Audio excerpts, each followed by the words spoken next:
Hi everyone, I'm Aishwarya Sandeep. I come from a perfect family. I live a privileged life.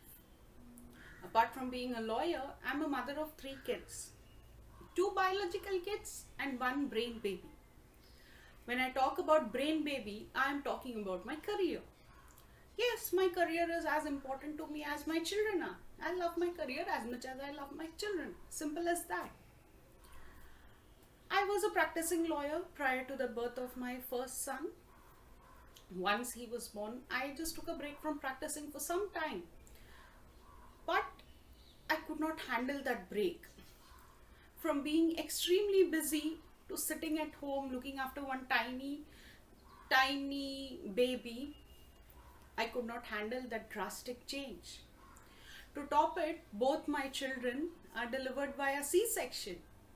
So the society ensured that they will spare me of nothing to make me feel bad about it, to make me feel that, oh, you had a C-section, you have put on so much of weight, maybe there was something wrong with you. Are you sure the doctor did not wanted to make some extra money by forcing you to undergo C-section? And such a lot of other nonsensical questions which I had to tolerate, and which pushed me into something called as postpartum depression. I did not know what is a postpartum depression. All I knew is I would be sad, I would cry for hours. Nothing would ease my pain. The only thing that eased my pain was writing. So one fine day, I just went on the internet and I wrote on a website called as My City for Kids, which was a parenting website. This is somewhere around 2015-16. I wrote my first article and I forgot about it. A few months down the line, I saw on my Facebook page something similar to what I had written. When I clicked on the link, it was a link shared by mycityforkids.com. I saw the comments. There were around 250 comments, and which was a huge deal for me. The views were somewhere around 80,000. So I was very happy. Okay, I'm writing good. A lot of people are supporting me. I started writing more because it made me happy. But there were a lot of challenges that came by. It did not happen that, okay, my first article had 80,000 views, so rest of my career was smooth. No. I always loved talking about the social issues, and it has always been my dream to simplify law for the common man. I tried to experiment that concept through my writing. What happened was, a lot of times when I shared my article with my family and friends, everybody was like, it's okay, you're writing. Do you earn anything out of it? Your articles are so boring. Why do you have to write about such serious topics? You can write about something light. See, when you write about beauty, when you write about latest fashion, you get a lot of followers, you get a lot of views. I mean, hello, I'm a person who doesn't even know how to apply an eyeliner straight away. There are limited number of times when I have applied an eyeliner, and you're asking me to make beauty blogs and makeup blogs. Just think about it. Yeah, I know it's in trend, but it's not something that is my cup of tea. I faced a lot of challenges, from trying to pen down 4 to 5 articles on my own to hiring around 250 law students and teaching them the same art of simplifying law for common man, getting articles written from them. It has been a huge journey. There were a lot of challenges, and the first biggest challenge was to explain my work to people. Because as I had mentioned earlier, people would be like, okay, why are you wasting your time? Do you earn out of it? You are just doing some random things, blah, blah, blah. I didn't listen to them. I don't listen to anybody. That is my nature. I didn't listen to them. I kept on writing. Along with writing, what I did was I entered into small competitions. If I entered into 100 competitions, I won 10. So when people saw on social media that I have won 10 competitions, they thought that I was doing something very great, something very much out of the box. They didn't see that I had lost the 90 competitions. The other challenge, of course, I had to face the trolls. The trolls are nobody but the demigods of our society. You can find them everywhere. You can find them in your neighborhood, you can find them in your society, you can find them on the road, you can find them in the bus, train, and of course social media is where you will find them the most. So there were trolls who always thought they knew the best, and I was like, talk to the hand, Rehne do bhai, keep your views to yourself. I ignored the trolls. It's okay, ignorance works until some time, but ultimately I wanted to grow, no? I needed the help of a digital marketing person. I put a post on LinkedIn and said that anyone from digital marketing can help me out for so and so purpose. A lot of people approached me. I met a lot of digital marketing professionals. The end result was everybody just gave me one common solution. Okay, you write these articles, we'll make a common website for you and then we'll promote it. What is the budget for promotion? 20,000 to 50,000 per month. That means I have to spend around 20,000 to 50,000 per month so that people will go and read my own work and then write good about me. I can do so many things out of that money. Somehow I couldn't digest that fact that for such a simple thing I had to spend so much of amount, and it was not that they had any constructive strategy. On one side, I was meeting a lot of digital marketing people and nothing fruitful was coming out of it. On the other side, my views were fluctuating. Today somebody read, today 4 people read, tomorrow 40 people will read it, may have read it. One day 20 people only read it. I was nervous. Things started getting on my nerves. But I knew I wanted to keep writing because it just made me happy. I kept on writing. 2015, 16, 17, 18, 19, 20, 2021. I kept on writing. I am writing. I enter into competitions. I am consistently doing that work. Result? In 2016, I just wanted one thing. If somebody Googles my name, something more than my Facebook page should show up. 2021, if you Google Aishwarya Sandeep, at least 3 pages, the first 3 pages will share all the links of my work. It took me around 5 to 6 years, but I'm very happy that I was consistent and my hard work gave me the result. It showed that you don't need to always fall into the trap of money. You don't always have to fall into the trap of trend.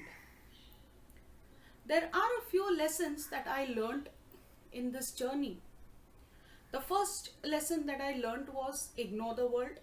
That is my superpower, to ignore what people say. And trust me, if you can develop this superpower, there is nothing like it.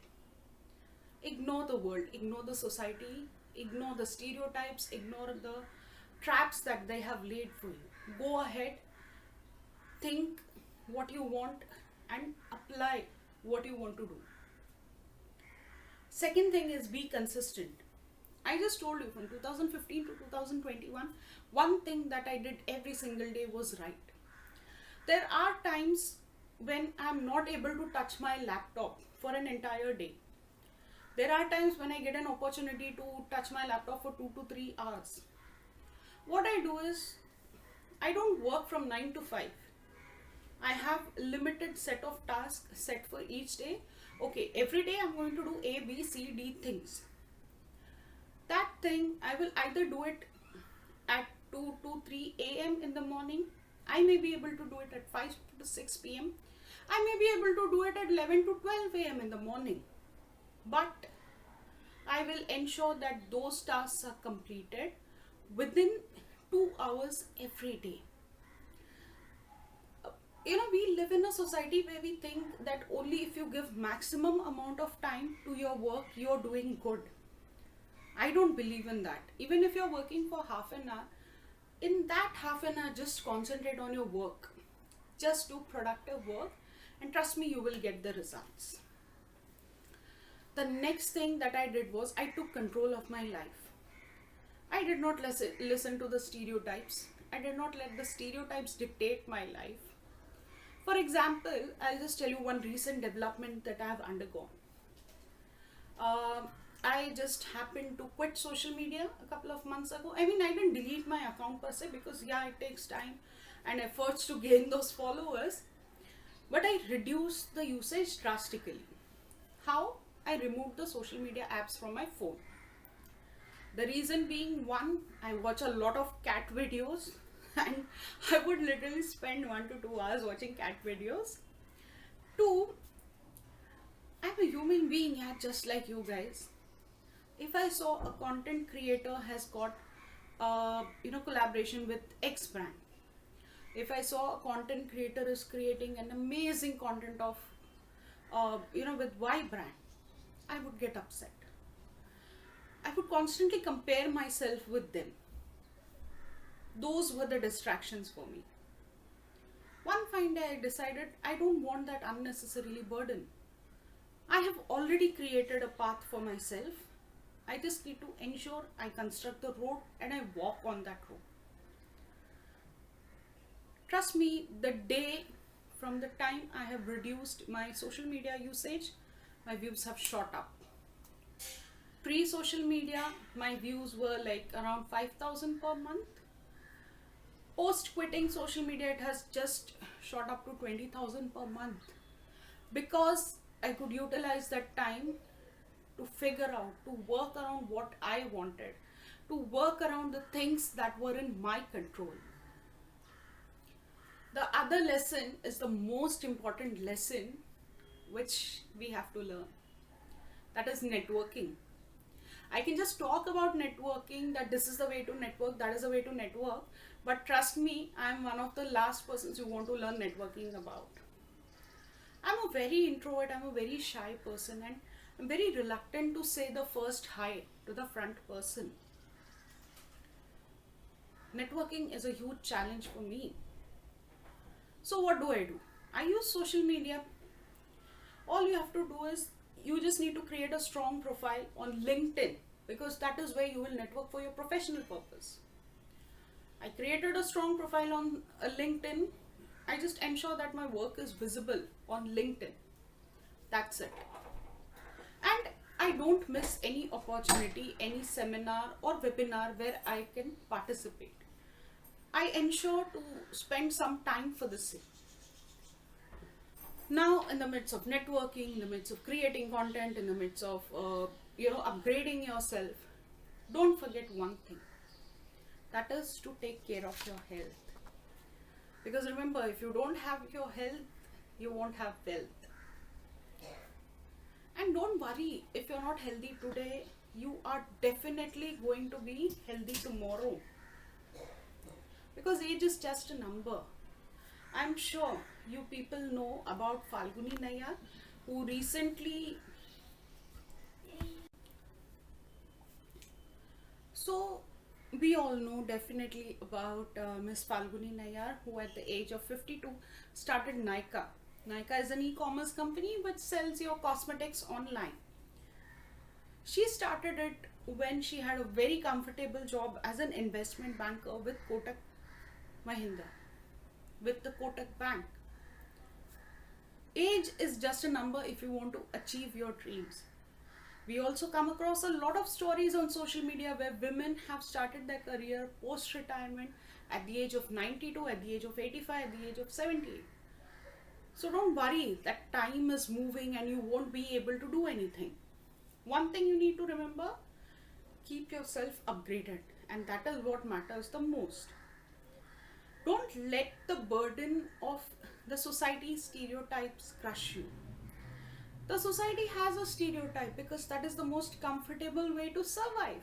If you don't have a stereotype, if you don't have a set mold How are you going to judge people? How are you going to set standards? So don't worry about it. Don't let them crush your dreams. If you have a dream, go ahead and chase it. Just remember one thing, there will always be someone better than you. But then you have to remember that there is always someone who is not better than you. There will always be that someone who aspires to be you. So don't be discouraged by thinking that, XYZ can manage house, can manage do this, can do that. But oh my God, I get so hassled if even 2 people come to my house. Don't worry, there are 10 other things that you are good at. Don't lose your confidence in the same. Trust yourself. And the most important thing is live for yourself. Probably a few years down the line, when I'll be around 70, 75, I'm going to sit in my rocking chair and have a nice conversation with my grandchildren or the children who are of my grandchildren's age. There are 2 things I can tell them. One, when I was going through a bad phase in my life, I used to watch a lot of stand-up comedy. And they used to perform at this Canvas Last Club and Indie Habitat and all. I always saw those logos behind them and I wondered, will there be a day when I will stand off that stage and talk? This is definitely not the story I'm going to tell them. What I'll tell them is, I used to watch a lot of these stories. I heard a lot of these storytelling sessions. I wrote a story. I applied. See, check this video. This is how I performed in my first video. There were a lot of challenges. There were a lot of problems. But I still ensured that I will reach on time and I will perform. Now that is the story I'm going to tell my grandchildren. So ladies and gentlemen, it's entirely up to you. What are the stories that you want to tell your future generation? Do you want to lead by an example? Or do you want to lead by saying, I could have done that, but I couldn't do because of ABCD things? Thank you so much, and do let me what do you